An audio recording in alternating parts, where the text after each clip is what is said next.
This man was just highly instrumental in so many ways in the world of music, and I'll let him talk. Joining me now for a chat on the telephones, Sister Tracy, you ready? I'm so ready to just listen and kick back and enjoy this. Yeah, it's the incredible David Payton. Let's get the phone lines up here and go for it. Thanks for tuning into the Church of Rock, guys. You'll like this.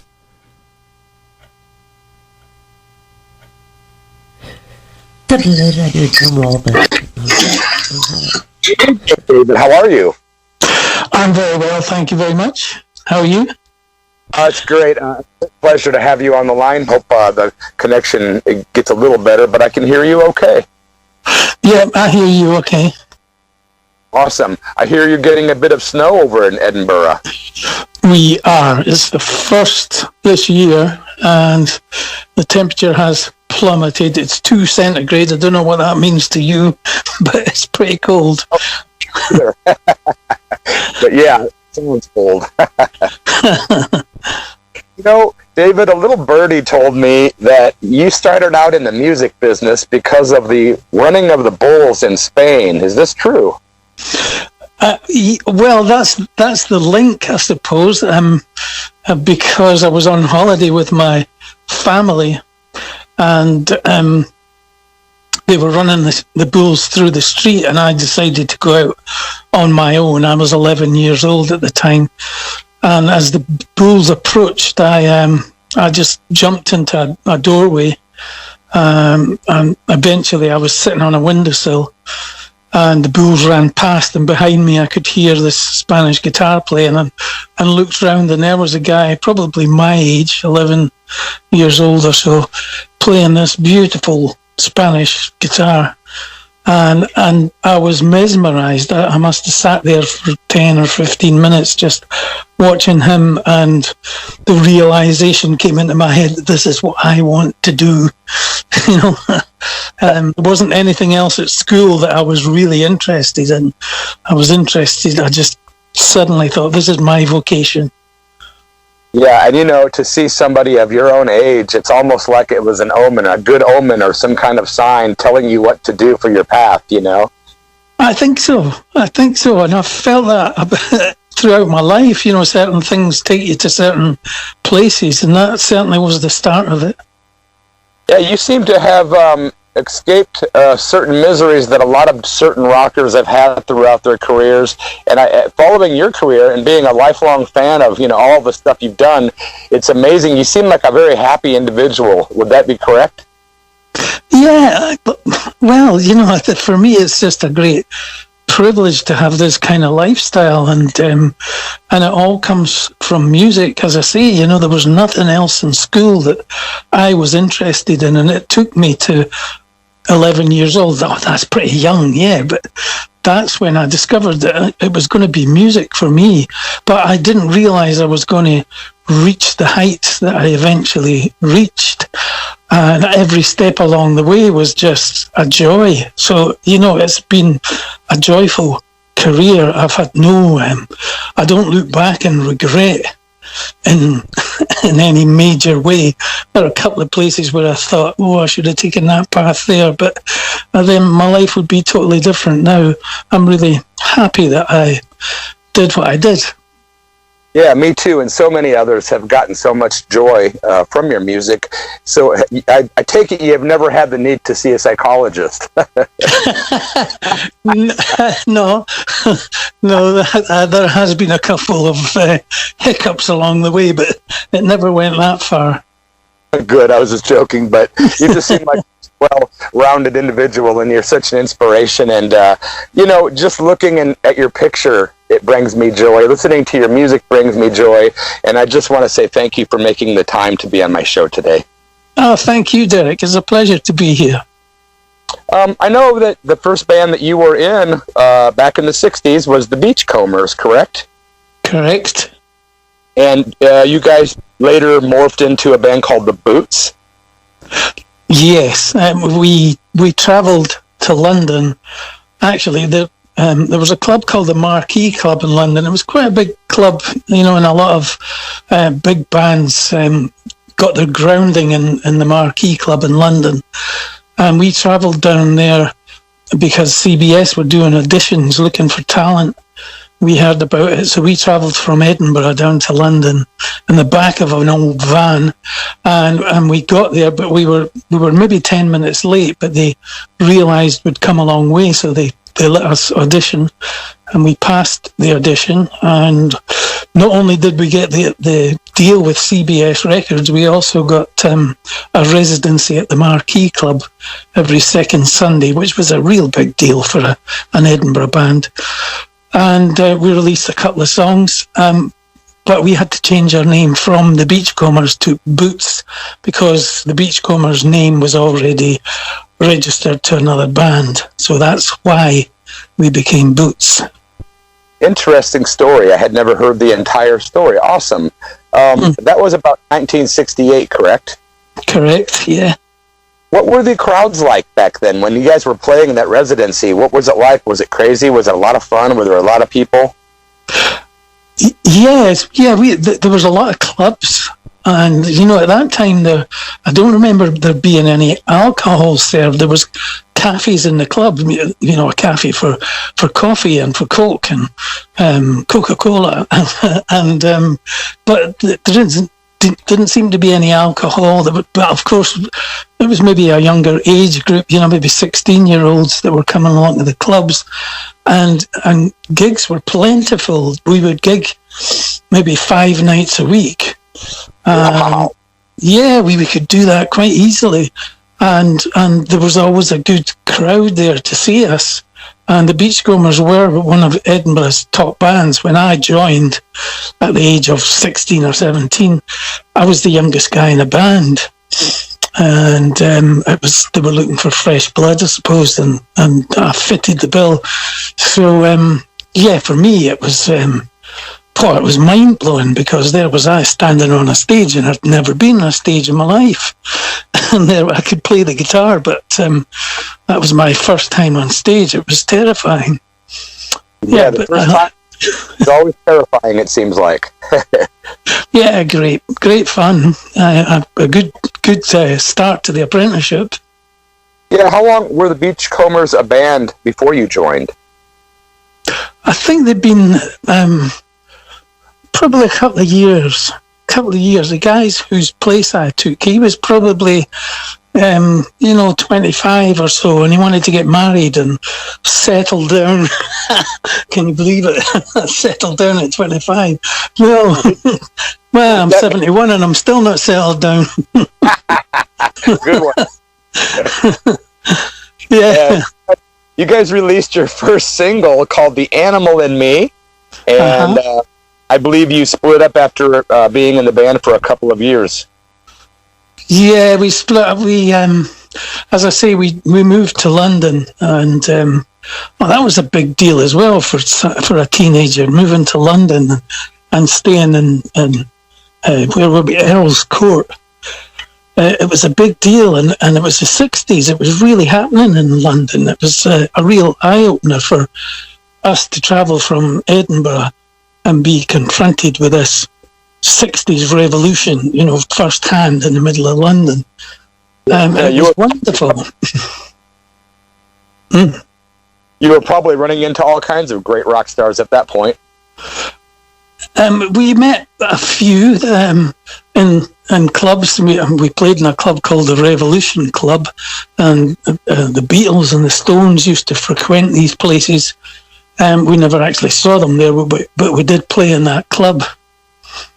Yeah, it was really happening, but we had a fallout with our agent over something stupid, and they stopped getting us gigs.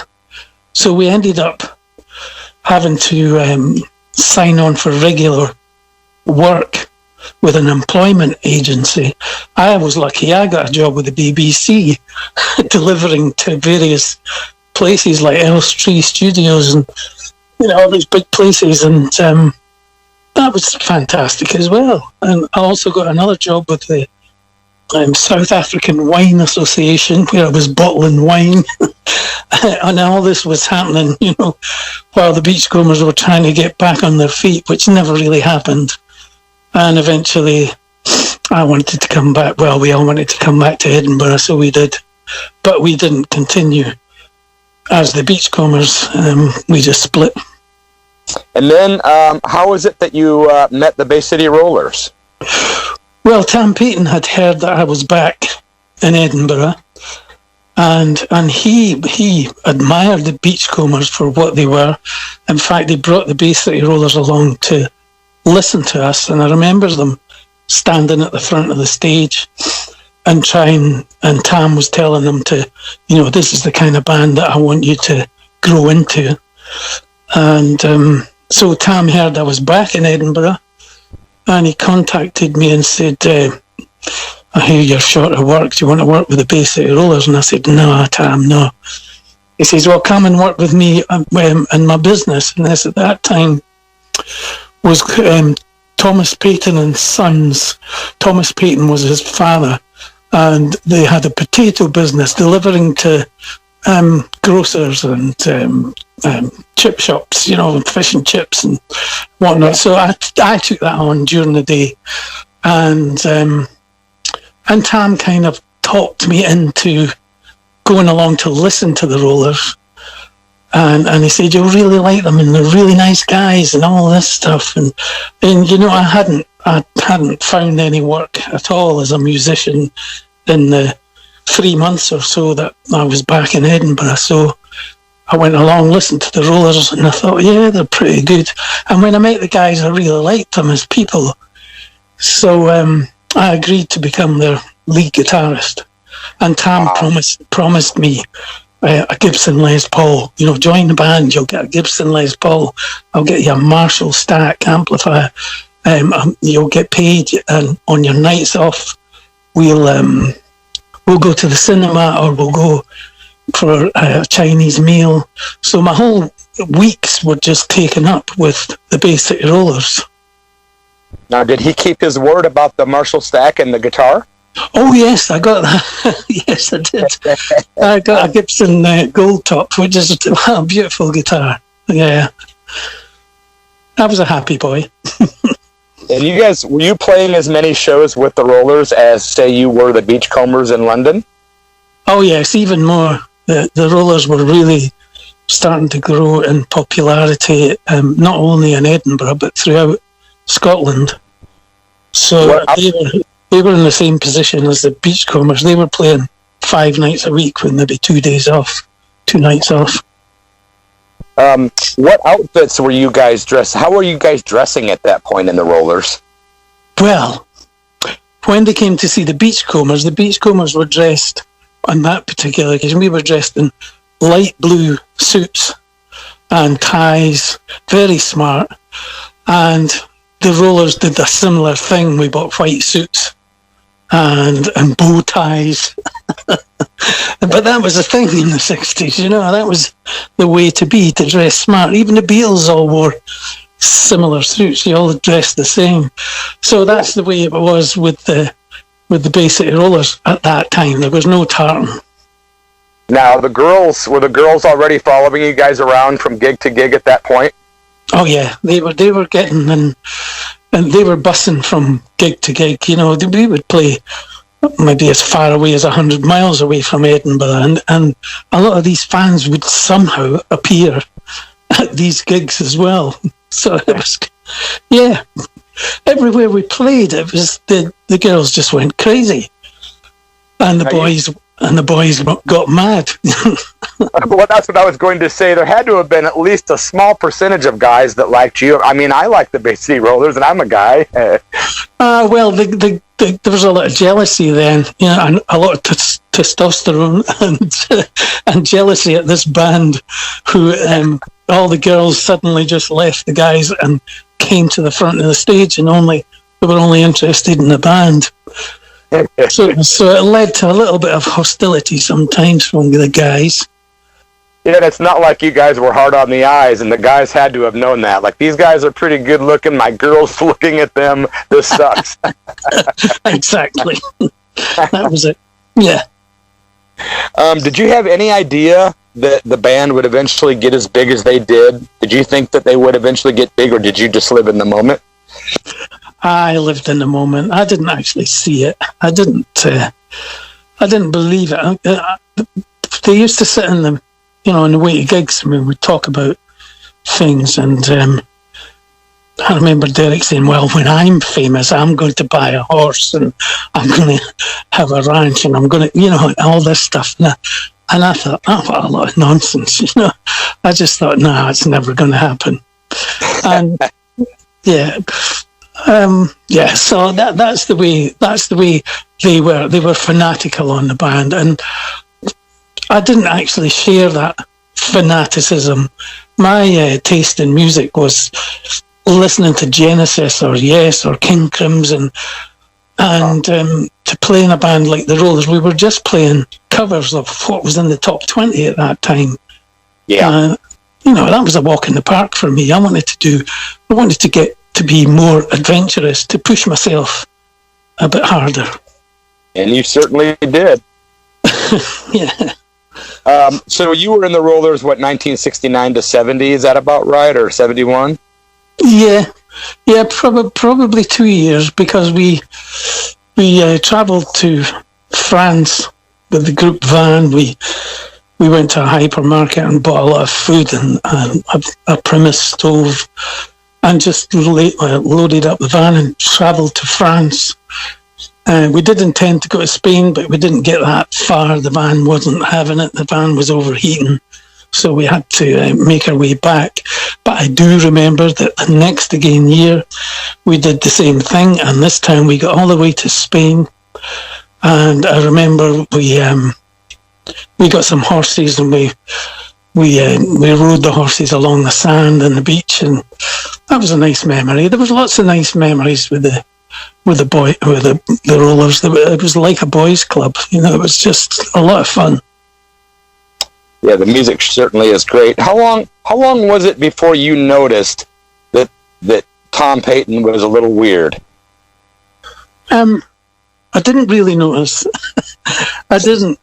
In fact, one guy, another musician from another band, said something to me about, Tom put his hand on my knee one time, and I didn't like it, and I mentioned it to Tom stupidly. Such and such a person said that you put your hand on his knee. He went crazy, and he said, who is this guy? I want to find him. And I remember him driving through the streets looking for this guy. He really wanted to confront him about this. Wow. So, it was kept a secret for a long, long time. And I didn't see any evidence of Tom coming on to the guys in any way.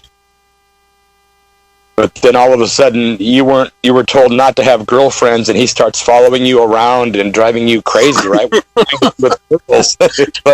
Yeah, well, strange as it may sound, but my girlfriend at that time is my wife now. We've been married for 47 years, and wow. That's unusual. And it's so I was going out with Mary for 5 years before we married, and when Tom found out that I was going with Mary, he said, you have to drop your girlfriend. I don't want any of the band to have girlfriends. The fans don't like it. So I had to keep it a secret. But I was the only one that could drive in the band, so I used to drive the group's van home to my mother and dad's house, park in the street. Tom would follow me to make sure I got home all right, and then he'd drive home.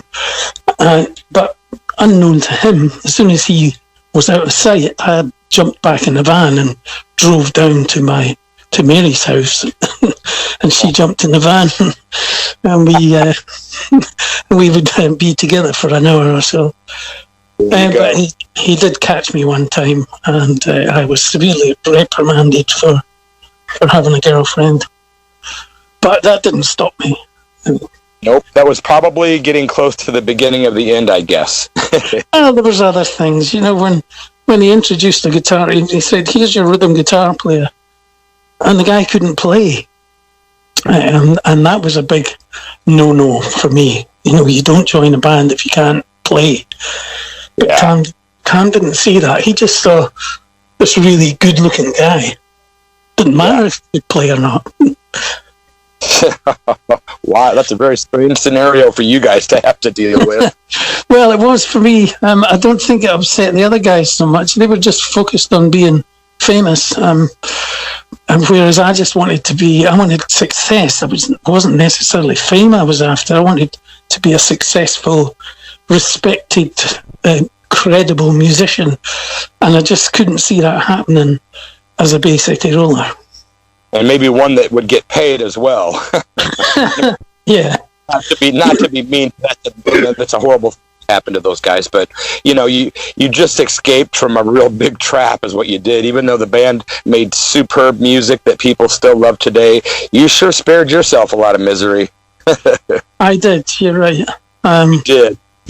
Nobby Clark's a good friend of mine, and I hear of what goes on with them trying to recoup what they're due, and it just seems like a nightmare to me that they went through all that when, and I kind of took care of things for myself when I was in pilot and made sure that I wasn't ripped off, but I don't think these guys took that precaution. As I said, they wanted to be famous, and maybe they would just sign their life away just to have fame.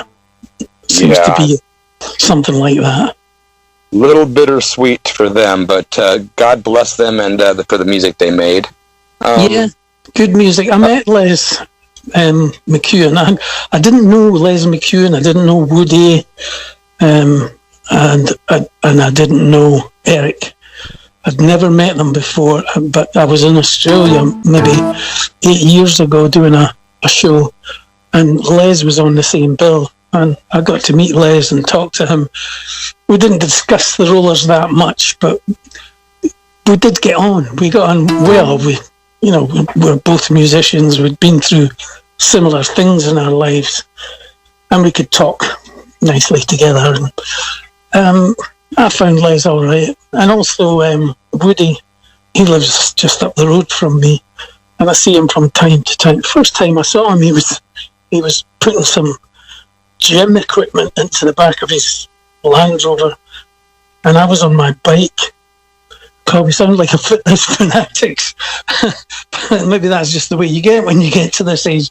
He was loading the stuff in the back of his car, and I cycled up to him, and of course I've got the crash helmet on and the dark glasses and all the gear, and I said, "Hi Woody, how are you doing?" And he looked at me and he must have thought, "Oh no, not another one." And I said, "It's David Payton." And I said, "Oh David, nice to meet you." He was very friendly, and I just saw him last week in the post office. We were trying to talk, but with COVID restrictions, it was very difficult. So yeah, I think they're probably nice guys. I don't really know. They just had a hard time of it. That's a shame. Yeah, it is. I'm a big fan since '74, and a very rare male fan of the Bay City Rollers, but that's just the way it is. By the way, I would like to congratulate you, and I guess not say congratulations, but thank you for the great job you've done producing and mixing a lot of the Nobby Clark solo material, which I'm a big fan of. Well, thanks for that. I've known Nobby. We didn't really lose our friendship throughout from the 70s. We kept in touch. And you probably know Nobby's been through some hard times, but he's been great the last 15 years or so. And he's quite focused on his music. He still writes good songs, and I'm quite pleased that he asked me to step in and help produce and work with him on his albums. And he has written some really good stuff. Oh yes, he has. I've been playing cuts on my EARTHEART radio show. Been from the If Only CD recently, so I wanted to just good stuff, man. I like it a lot. Yeah, excellent stuff. Getting away from the roller talk, I know you left the band right when they were kind of getting ready to sign with Bell Records. I know that you had shown them and played them your song Magic, which was rejected, and then really soon after, all of a sudden, you have this awesome band called, after the band Fresh, right, I believe? Uh-huh. then you started the band Pilot, and boy, that song Magic was just huge here in the States. And as a kid, I remember just loving that song. Yeah, well, yeah, that's the way it went for me. And I don't. It wasn't planned. When I left the Rollers, I thought, that's it. When I saw them being successful, I thought, oh, maybe I made a mistake here. And then suddenly, Billy Lyle left the band, left the Bay City Rollers, and he took on a job as an engineer in a studio in Edinburgh. And I met him at the library, and he invited me down to play on his songs that he was writing, asked me if I was writing songs, and I said, well, I have a few things. And he said, okay, I'll play piano for you. And that's the way Pilot started. We just started, he was writing his own songs, I was writing my own songs, and we just played on each other's songs. And because he was the engineer in the studio, he had lots and lots of downtime, so we could go in once or twice a week and record songs. And that went on for a long time, for probably almost a year, until we had accumulated so many songs. And of course our songwriting was getting better because we were playing and writing all the time. I think it wasn't until Stuart Tosh, the drummer, got involved with us. He said, oh, I know a guy who works at EMI Records. I should take the songs down and let him hear them. And we did, and they couldn't help hide their enthusiasm when we played Magic and Just a Smile. And they said, guys, you've got a deal if you want it. And that was music to my ears, hearing EMI say that, because they owned Abbey Road Studios, and I would have done anything to get into Abbey Road Studios and record my songs. And that's what happened. Wow, what a great story. Hey, David, did we take a moment to say rest in peace and send out love to the family of Billy Lyle, since he passed away recently? Yeah, well, he passed away a while ago. It was 1990, I believe, that he passed away. Yeah. It's I will admit that I thought it was after that, but I don't really hear anybody talk much about it. So I just wanted to express thank you publicly for the music he made in the Rollers and in Pilot, and God bless him. That's very nice of you. Yeah. Yeah, I thought he died way later. I will admit that, though. So you caught me there. Okay. As far as Pilot, can I ask, one of your fans, Karen Lee from Rhode Island, USA, has a question concerning Pilot, if I may ask. Of course. She wanted to ask, why is it that you think Pilot did so much better on the charts in the UK compared to the USA?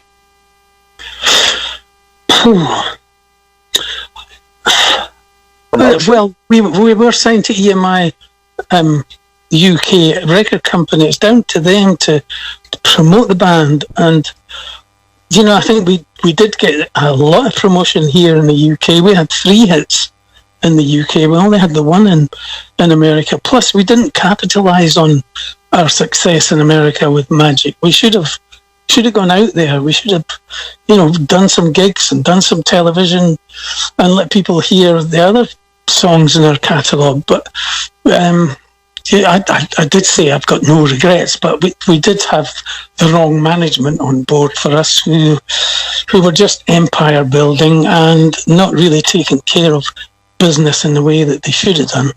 And there's a lot of, not regrets, but there's, I just wish that we had have gone to America, gone to Australia, gone to all these places where South America, where the songs were taken off. And we never got the chance. We didn't know how to manage a band. That's why we got managers on board, but they just didn't do the job they were supposed to do. But you got paid. Well, yeah. I mean, there was a trying period where things were going wrong, and they were naughtily advancing money from the record company without telling us. But that was only for a short period until we all wised up, and that's why Pilot didn't last so long, because, well, first of all, they took Billy Lyle away from the band by saying to him, "You should have a solo career."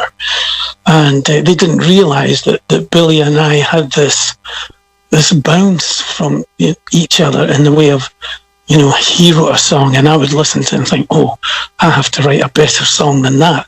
And he was doing the same with me. So they didn't realise that was going on with us. And that was the magic of Pilot, really, was that spark between Billy and I. And they offered him a solo career. And he took it and left the band. And also with them being naughty managers, I just thought, I don't want to line their pockets with money. I'd lost my drive for Pilot, and I was never comfortable as a front man. I liked being a session musician. I had done sessions in the past, and when I got the opportunity to do session work with people like Kate Bush and who else? Though I worked with McCartney, Chris DeBrugh, Chris Ria. I have probably a lot of names you don't know over there. I don't know, but when I got Rick Wakeman. Oh, Rick Wakeman, of course. Yeah. And when I got the chance to do that, that was me in my comfort zone. So Pilots kind of took a back seat then. And, a lot of people in the States might not be aware, but you were very successful, however, in the UK with hits like January, See You Around, Just a Smile. January was topped the UK singles charts for weeks. I mean, you did very well there, at least, Well, we did. We had, we were 3 weeks at number one with January.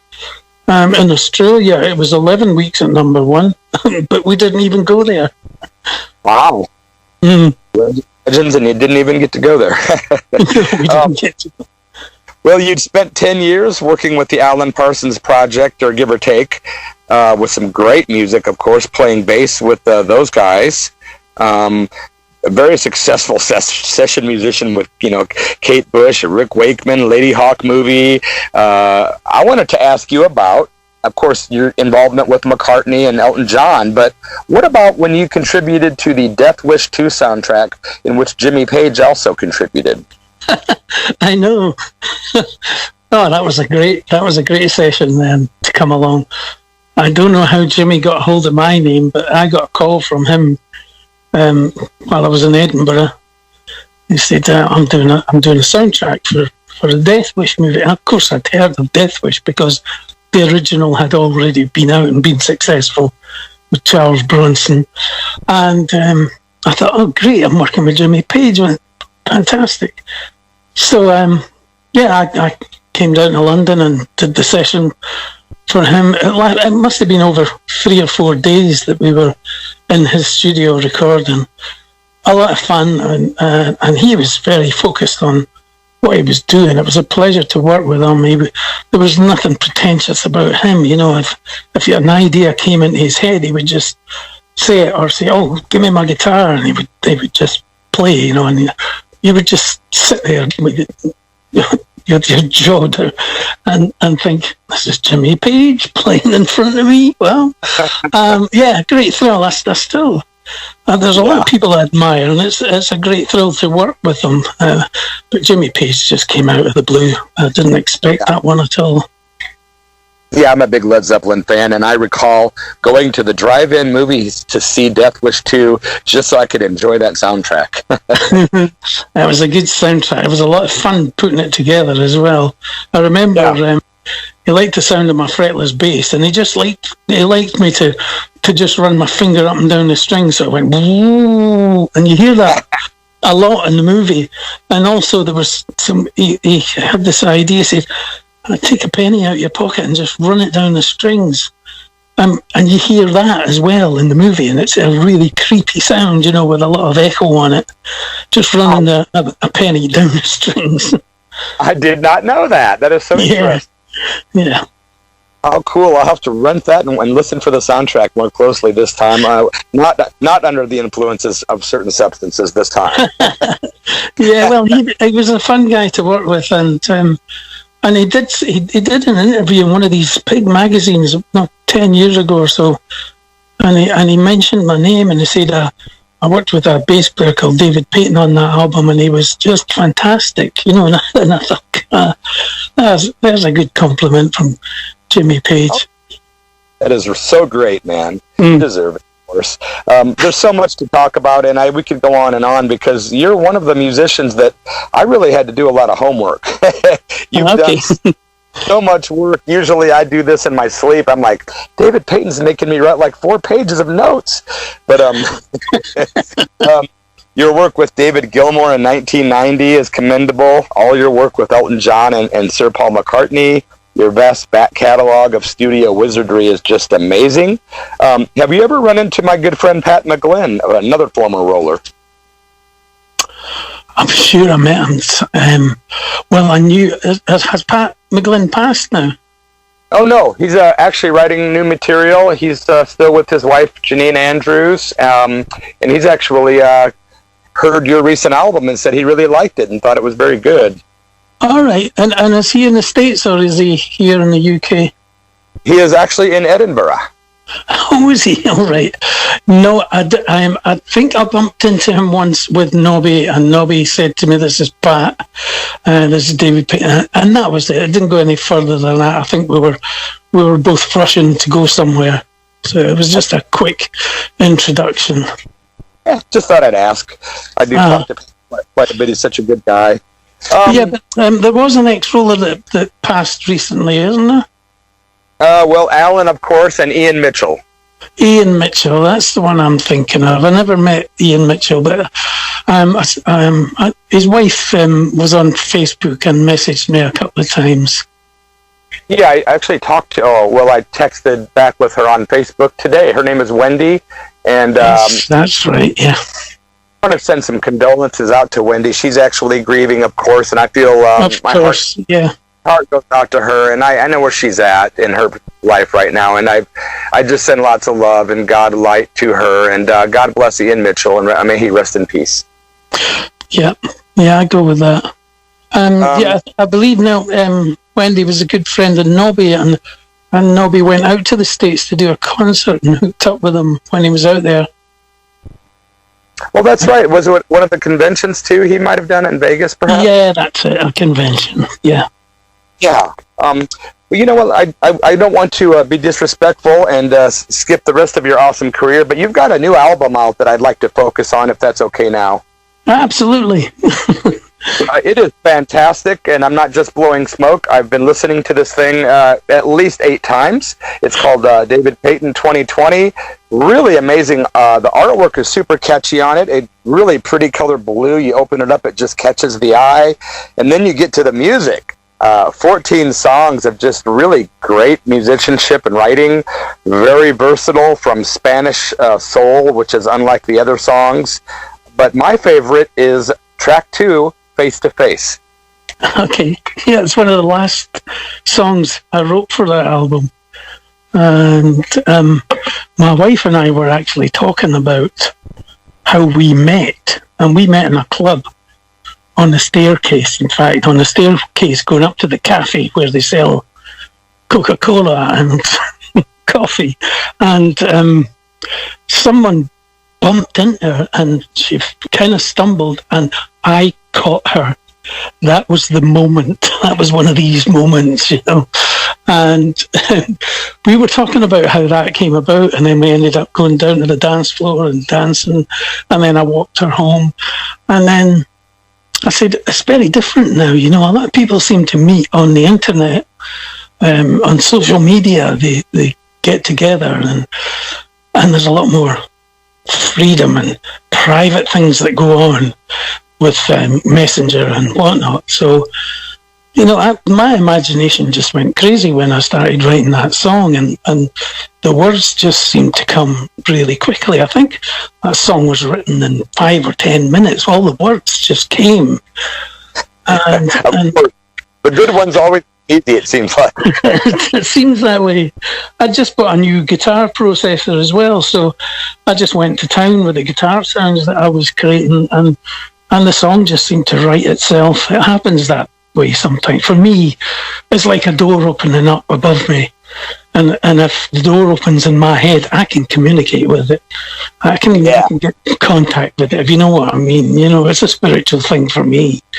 It's very spiritual. I totally know what you mean. My wife is into the same sort of thought, and boy, she manifests some crazy realities.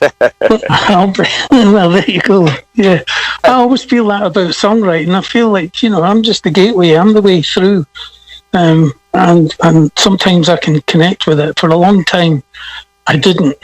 I just got into session work and forgot about the songwriting. But it was great to know that in 2020, I can go back to it and it's still there. I'm blessed with that. Did you do all the mixing and recording and producing yourself on this album? I did. In fact, this is the 8th album I've done myself. And so I have a lot of experience. You know, I think I started in the 90s. I did my first album called The Search, and I produced that myself. And I've just, well, as technology has progressed, so have I. I've gone along with it. I haven't let it fall behind. So I try and get the best out of what I have and use what talent I have to make it sound good.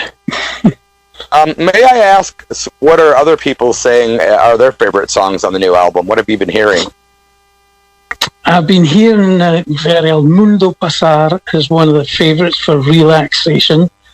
That's the Spanish. That's the Spanish song. There is another Spanish type instrumental on the song, on the album, and I've always had that Spanish influence. You know, right from the first pilot album, I wrote a song that had a Spanish feel. I sung a verse in Spanish, and it just seems to be with me all the time, like my spirit guide is a Spaniard, something like that. The bull. Yeah, it comes back to that as well. What is your astrological sign, may I ask? I'm a Scorpio. Okay, that says a lot too. My wife's a Scorpio. I can relate. I had a feeling. Okay. Okay, I have all the positive sides, but I have the negative sides as well. It's a balance, right? It's a balance, yeah. What is your favorite songs from the album? A good question. I think I like to hear. Yeah, I like to hear Face to Face, the second song, because it was almost the last song that was written, and because it's quite aggressive for me to write a song like that and on that subject as well. You know what it kind of reminds me of? Back in 1999, when I first got into radio, Santana had just released that beautiful song with Rob Thomas from Matchbox 20 called Smooth. It almost has that same kind of feel to it. Wow. Well, that's a nice compliment. Thank you for that. Because when you hear that particular song by Santana, it just has a really unique, spiritual, just beautiful feeling. It makes you feel good to be alive. And when I hear Face to Face, it's almost romantic. It's just so beautiful. Oh, thank you. I appreciate that. Thank you. Yeah, for sure. How can people get your new CD? I'm sure lots of fans listening, not just women, but men as well, will want to purchase this new album by David Payton, 2020. It's absolutely awesome. I give it a thumbs up and a 10 on a scale of 1 to 10. And I just would like to make sure people know how to find it, David. Oh, thank you very much. It's available from my website, which is davidpaytonsongs.com or davidpayton.com. You can get it from both. And it's also, I think Amazon are a bit slow with getting it. I did inform them that the release date was going to be the 21st of November, but I believe it's still not available for purchase and a hard copy. But it's also available on a company called CD Baby, which is a US company. I think they're in Oregon. I'm not sure. And of course, it's on iTunes now. It's on Amazon. It's quite easily available. Nice. But if folks go to your website, is it pretty much 100% all the money going into your pocket? Yes, it is. Wink, wink, nudge, nudge. You know, the postage prices are just so much now. They wipe out a lot of your profit. When I'm emailing CDs to the USA, I'm paying something like $5 or $6 for one CD. It's quite a lot when you think of it. But I don't care about the money. The fact is that, you know, I got it pressed and I've made maybe 4 or 5 times the money back on what I spent on making the album. So, you know, I'm pleased that I can do that in this day and age. People are still buying the CD, although it's now available for download as well. So I'm delighted I can do it. And as long as I can write songs, I'll keep doing that, because it seems that there's a few people out there still want to hear what I'm doing. Oh, incredible. There's an incredible amount of people that were responsive to the promotions I put up about the interview. I really appreciate you, somebody of your caliber, making the time for somebody of my caliber, and I appreciate it very much, and hope to meet you someday in person. I'm wanting to come over to Edinburgh next year when it's safe and I can get vaccinated, and maybe someday I can shake your hand. Of course, and I'd be happy to show you the city if you get over here. Oh boy, that would be an ultimate delight, and I'd have to buy you dinner then. Not at all. I'll do that. I'll take you to one of my favourite places. Yeah, I'd be happy to take you, show you around. Wow, what a pleasure talking to you today, my friend. Thank you so much, David Payton, for this interview. I'm going to be airing this, of course, on the Church of Rock, which is happening right now if you're listening. Make sure you go to davidpayton.com or any of the other options that David has generously thrown out there, and grab the new CD. And if you're in the States, make sure you throw David a few extra bucks for postage. It's getting pricey. David Payton, once again, thank you, and a deep bow to you and much respect to you and your wife, and congratulations on all the years of marriage. Thank you very much, Derek. A pleasure talking to you. All the best. You too. Cheers, my friend. Thank you. Okay. Bye-bye. Take care.